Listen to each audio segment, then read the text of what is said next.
नमस्कार, city light में आपका स्वागत है। मैं हूं आपके साथ अविनाश कर। एक और बड़ी खबर आपको अंबिकापुर से बता दें, जहां पर मेडिकल कॉलेज अस्पताल में लापरवाही का मामला सामने आया है। मरीज को चढ़ाई एक्सपायरी ग्लूकोज की ड्रिप, परिजनों ने डॉक्टर्स पर लगाया लापरवाही का आरोप।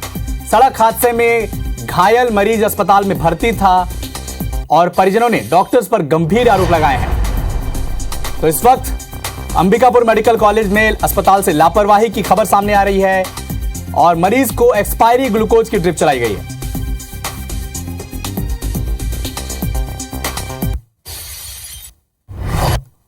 रीवा में सिस्टम की पोल खोलती शर्मनाक तस्वीर सामने आई है।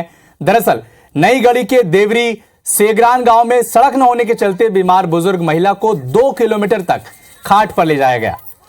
गांव से 2 किलोमीटर दूर जब मुख्य सड़क आई तब जाकर बीमार महिला को एम्बुलेंस मिल सकी, जहां से महिला को अस्पताल पहुंचाया जा सका। तब जाकर महिला की जान बच सकी। बता दें कि करीब 800 की आबादी वाले गांव में आजादी के बाद से अब तक सड़क नहीं बनी है, इसलिए लोगों को किसी के बीमार होने पर भारी परेशानी का सामना करना पड़ता है। वहीं बारिश के दिनों में हालात बद से बदतर हो जाते हैं। आपके माध्यम से जानकारी मिली है। मैं अभी बीएमओ को और तहसीलदार को इसकी तहकीकात करने के लिए कहता हूं और क्यों ये परिस्थिति निर्मित हुई है इसकी जांच करके और अगर कोई दोषी है तो उसके खिलाफ कार्रवाई की जाए। एमपी में नई शराब नीति लागू हो गई है, जिसमें आहतों को बंद करने का फैसला लिया गया है। नई शराब नीति के फैसले से पूर्व सीएम उमा भारती बेहद खुश हैं। उन्होंने नई शराब नीति लागू करने को लेकर सीएम शिवराज सिंह चौहान का सम्मान करने का फैसला किया है। उमा भारती शनिवार को रविंद्र भवन में आयोजित कार्यक्रम में सीएम शिवराज का सम्मान करेंगी। बता दें कि यह सम्मान समारोह का आयोजन माता बेटी बाई स्मृति शिक्षण समिति कर रही है, जिसकी उमा भारती अध्यक्ष हैं। रायपुर में हो रहे कांग्रेस के राष्ट्रीय अधिवेशन के जवाब में भारतीय जनता पार्टी ने आज से 2 दिवसीय आवासहीन अधिवेशन शुरू किया है। आरंग में आयोजित इस आवासहीन अधिवेशन में प्रधानमंत्री आवास योजना के तहत जिन लोगों को अब तक आवास नहीं मिल सका उनकी व्यथा सुनी जाएगी। इसके अलावा शराबबंदी, किसानों की समस्याएं, बेरोजगारी भत्ता, बोनस आदि मुद्दों पर प्रदेश सरकार की वादाखिलाफी पर भी चर्चा की जाएगी।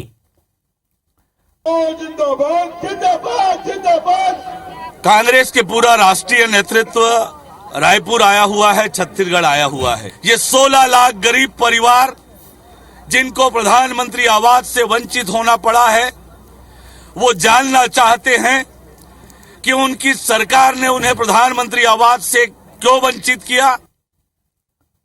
खबर बेमेतरा के साजा विधानसभा क्षेत्र से, जहां कृषि मंत्री रविंद्र चौबे के गृहग्राम मोहभाटा के निवास का बीजेपी ने घेराव किया। इस दौरान युवा कांग्रेस जिलाध्यक्ष झंडा लेकर कार्यक्रम स्थल पहुंचे, जिससे बीजेपी और कांग्रेस के बीच जमकर बवाल हो गया। मामले की बीच बचाव करने पहुंची पुलिस के साथ भी झड़प हुई। वहीं पत्थरबाजी के दौरान पूर्व विधायक अवधेश चंदेल की गाड़ी का कांच का शीशा भी टूट गया। मोर आवास मोर अधिकार अभियान को लेकर किए गए घेराव में सांसद विजय बघेल, पूर्व विधायक अवधेश चंदेल समेत हजारों की संख्या में कार्यकर्ता शामिल हुए।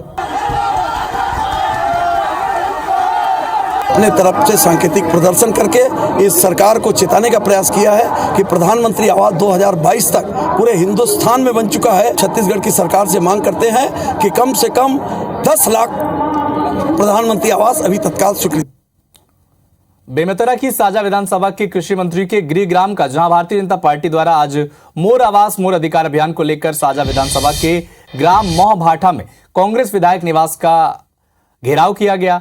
कार्यक्रम में दुर्ग लोकसभा सांसद विजय बघेल, पूर्व संसदीय सचिव लाभचंद बाफना, पूर्व विधायक अवधेश चंदेल, मूलचंद शर्मा समेत हजारों की संख्या में कार्यकर्ता शामिल हुए। इधर महासमुंद में भी खल्लारी विधानसभा के विधायक द्वारिकाधीश यादव के निवास का घेराव करने पहुंचे। सभा समापन के बाद बीजेपी नेताओं के नेतृत्व में रैली निकालकर विधायक निवास पहुंचे। विधायक निवास के पहले मुख्य मार्ग पर पुलिस की बैरिकेडिंग के सामने पुलिस और बीजेपी प्रदर्शनकारियों के बीच जमकर नारेबाजी और झूमाझटकी हुई।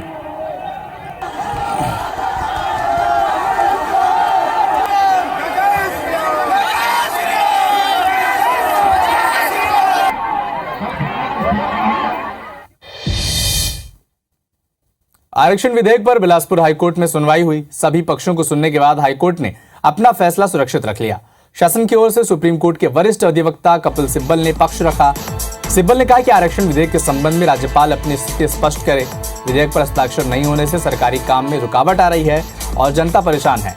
राज्यपाल की ओर से पूर्व assistant solicitor general B Gopa Kumar ने कहा कि राज्यपाल को विधेयक अपने पास रोकने का अधिकार है, इसमें कोई समय सीमा तय नहीं है। राज्यपाल के एडवोकेट की ओर से याचिका को अवैधानिक बताते हुए निरस्त करने की मांग की गई। आपको बता दें कि राज्य सरकार ने 2 महीने पहले विधानसभा के विशेष सत्र में राज्य के कई वर्गों के आरक्षण को बढ़ा दिया था। विधेयक को राज्यपाल के पास स्वीकृति के लिए भेजा गया था। तत्कालीन राज्यपाल अनुसुईया उइके ने इसे स्वीकृत करने से इनकार कर दिया था और विधेयक को अपने पास ही रखा था। एमपी में शिक्षा विभाग के आदेश पर जबलपुर हाईकोर्ट ने रोक लगा दी। दरअसल स्कूल शिक्षा विभाग ने एनसीईआरटी सिलेबस वाले स्कूलों के लिए मध्य प्रदेश पाठ्य पुस्तक निगम के सिलेबस से 5वीं और 8वीं की बोर्ड परीक्षाएं करवाने का आदेश जारी कर दिया था। बीच सत्र में जारी हुए आदेश के कारण छात्रों को भारी तनाव का सामना करना पड़ रहा था। कई स्कूल भी परेशानी में पड़ गए थे, जिसके बाद एमपी अशासकीय विद्यालय परिवार संस्था ने हाईकोर्ट में आदेश के खिलाफ याचिका लगाई, जिस पर सुनवाई करते हुए हाईकोर्ट ने आदेश पर रोक लगा दी। हालांकि यह फैसला सिर्फ एमपी अशासकीय विद्यालय के अंतर्गत आने वाले स्कूलों पर लागू है, जिसे लेकर एमपी अशासकीय विद्यालय परिवार संस्था के अध्यक्ष ने कहा कि स्कूल शिक्षा विभाग प्रदेश के सभी स्कूलों को राहत दे और एनसीईआरटी सिलेबस वाले स्कूलों में दूसरे सिलेबस से बोर्ड परीक्षा लेने के आदेश को रद्द करते हैं। एससीईआरटी के माध्यम से परीक्षा लेना और बोर्ड परीक्षा लेना वैधानिक रूप से गलत है। साथ ही साथ ये एकेडमिक ईयर के बीच में दी गई व्यवस्था है जो कि लागू नहीं की जा सकती। इस कारण से अशासकीय विद्यालय परिवार से जुड़े हुए समस्त स्कूलों के लिए ये आदेश इस लिमिट तक प्रभावी नहीं होगा कि उनका एससीईआरटी पैटर्न पर एग्जाम लिया जाए। तो माननीय आयुक्त महोदय से मैं अनुरोध करना चाहूंगा कि वे इसमें थोड़ा सहानुभूति पूर्वक निर्णय लेके अन्य स्कूलों में जहां पे एनसीईआरटी चल रही है, प्राइवेट स्कूलों की परीक्षा को जैसा चल रहा था वैसा चलने दे और अगले साल से उसको बिल्कुल अप्रैल से बिल्कुल स्ट्रिक्टली लागू करें। ये अनुरोध है शासन से हमारा। इंदौर जिला कोर्ट ने एक महिला की याचिका पर सुनवाई करते हुए पति समेत ससुराल वालों पर केस दर्ज करने के आदेश दिए हैं। महिला ने याचिका दाखिल कर पति और ससुराल वालों पर गंभीर आरोप लगाए हैं। महिला का आरोप है कि पति अपने प्रमोशन के लिए दोस्तों समेत दूसरे लोगों के सामने उसे परोसना चाहता है।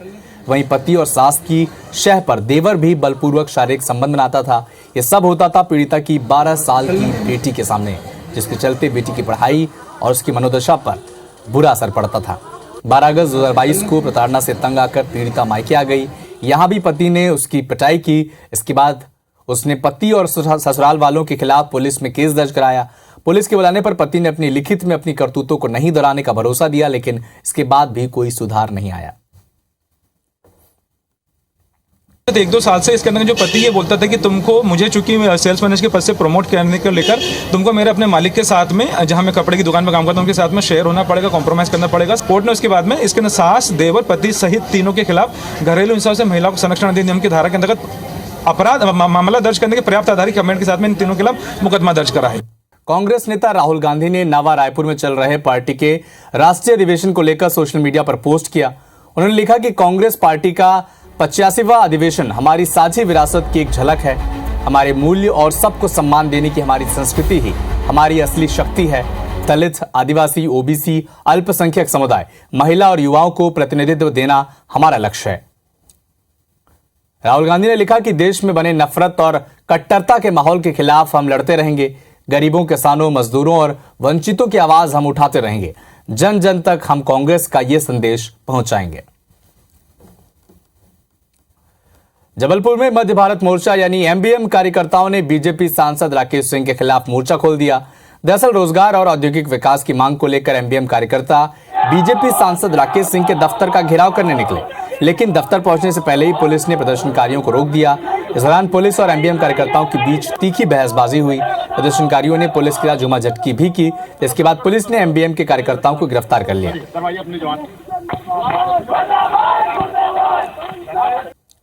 देवास पुलिस ने औद्योगिक थाना क्षेत्र में हुई लूट के 5 आरोपियों को गिरफ्तार किया है। आरोपियों ने 17 फरवरी को एक कंपनी के कर्मचारी दीपक पिचलिया को रोककर उसके पास से 1,60,000 रुपए और मोबाइल की लूट की थी। पकड़े गए आरोपियों से पुलिस ने 50,000 कैश, एक मोबाइल, 2 बाइक, एक पिस्टल बरामद किया है। पुलिस के मुताबिक वैलेंटाइन डे पर गिफ्ट नहीं मिलने से नाराज हुई गर्लफ्रेंड को खुश करने के लिए लूट के मास्टरमाइंड आशीष तिवारी ने अपने 4 साथियों के साथ मिलकर वारदात को अंजाम दिया था। इसमें 2 आरोपी नाबालिग बताए जा रहे हैं। पुलिस ने सीसीटीवी फुटेज की मदद से आरोपियों को पकड़ने में कामयाबी हासिल की है। आरोपियों के खिलाफ शहर के अलग अलग थाने में केस दर्ज है। पहले रेकी की और उसके बाद में इस घटना को 3 लोगों ने अंजाम दिया। ये अपनी महिला मित्र को सामान दिलाने के लिए, उसको गिफ्ट दिलाने के लिए और टैटूइंग कराने के लिए कई दिनों से पैसे की इसको आवश्यकता लग रही थी। तो जैसे इसको पैसे मिले उसके बाद उसने ये सब चीज़ें खरीदी, उसमें पैसे को काम। अंबिकापुर मेडिकल कॉलेज अस्पताल में स्टाफ की बड़ी लापरवाही सामने आई है। सड़क हादसे में घायल युवक को स्टाफ ने एक्सपायरी डेट की ग्लूकोज चढ़ा दी। दरअसल कुलदीप नाम के युवक को अस्पताल में घायल हालात में भर्ती कराया गया, जहां उसे ग्लूकोज की बोतल चढ़ाई गई। करीब 70% बोतल चढ़ने के बाद जब ग्लूकोज पास होना बंद हो गया, तब परिजन ने पाया कि जो बोतल चढ़ाई जा रही है वो एक्सपायरी है। उन्होंने फौरन इसकी जानकारी वहां मौजूद स्टाफ को दी, जिसके बाद एक्सपायरी बोतल निकाली गई। परिजन ने इसे लेकर प्रबंधन पर लापरवाही का आरोप लगाया, तो वहीं अस्पताल अधीक्षक जांच और कार्रवाई की बात कह रहे हैं।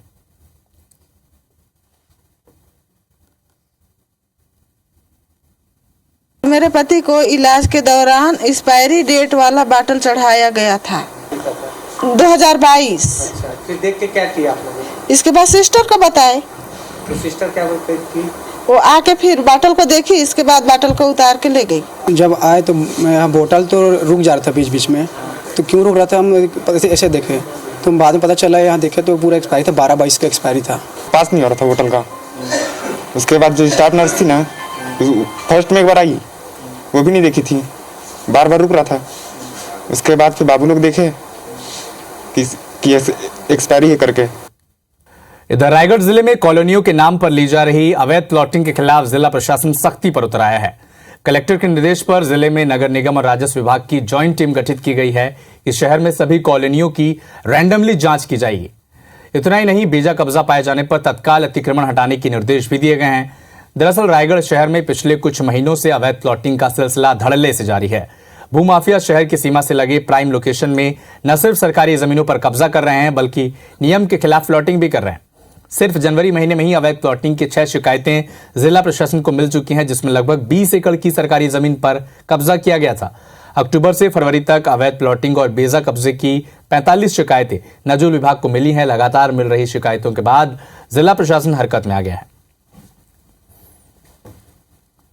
यहाँ के जो भू माफिया हैं वो तालाब में अतिक्रमण कर रहे हैं, जबकि ये तालाब जो है यहाँ का जीवनदायिनी तालाब है सर, और इसमें काफ़ी हजारों लोग यहाँ पे निस्तारीकरण करते हैं। उसके बावजूद भी यहाँ के लोग भू माफिया लोग अतिक्रमण कर रहे हैं, जिसका मैं पुरजोर विरोध करता हूँ, मैं और हमारी पार्टी। और इसको तत्काल हम लोग रुकवा के रहेंगे और अतिक्रमण को तोड़वा। सर के प्रायोरिटी में है कि शहर में हो रहे लगातार अवैध प्लाटिंग की शिकायतें प्राप्त हो रही हैं, इसको रोकथाम किया जाए। इसी निर्देश के परिपालन में नगर निगम और राजस्व विभाग की संयुक्त टीम के द्वारा आज यहाँ मौके पर कार्रवाई हो रही है।